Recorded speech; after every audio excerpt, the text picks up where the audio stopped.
is Charles Schenck, the General Secretary of the Socialist Party of the United States.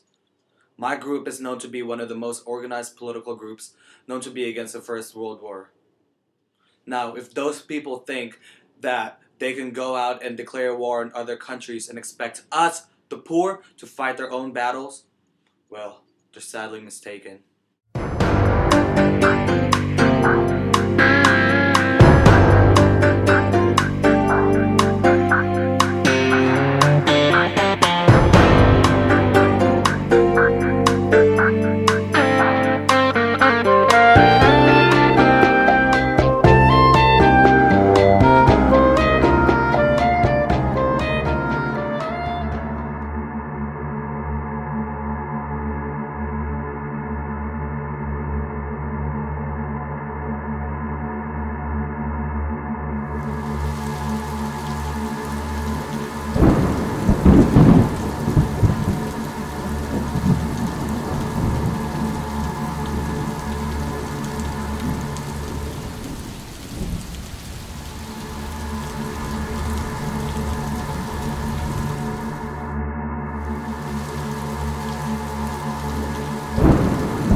You have the right to remain silent. Anything you say can and will be used against you in a court of law. You have the right to speak to an attorney and to have an attorney present during any questioning.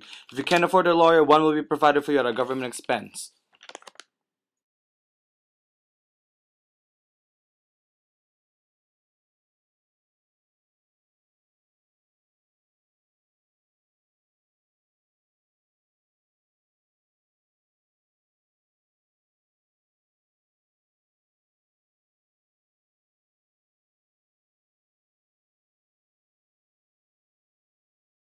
All rise. The Honorable Justice Oliver Wendell Holmes is now presiding. Now today is the trial of Mr. Charles Schenck. Mr. Schenck, how do you plead? Not guilty.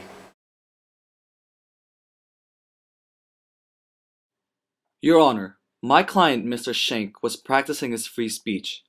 Yes, he distributed leaflets through mail, but he's free to express his ideas just like any other American citizen, isn't he? He by no means harmed the government. He never forced anyone to conspire against the government, nor did he force anyone directly to leave the army or force someone to refuse to draft. Now, if I may point out, Your Honor, the First Amendment states that Congress shall make no law, in this case being the Espionage Act and the Sedition Act, prohibit the free exercise thereof or abridging the freedom of speech or of the press. If I'm not mistaken, Your Honor, both the Espionage and the Sedition Act suppresses the right of people to free speech. Wouldn't you agree with me that these laws are unconstitutional? I think so. No further questions, Your Honor.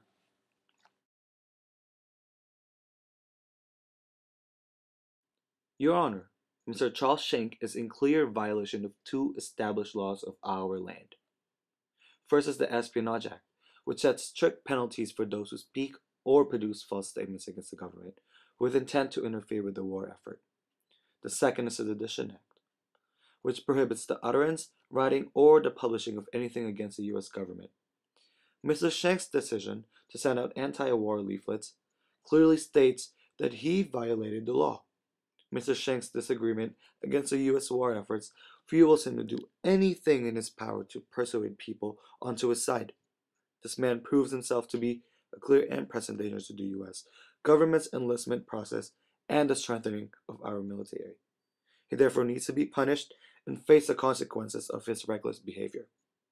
No further questions, Your Honor.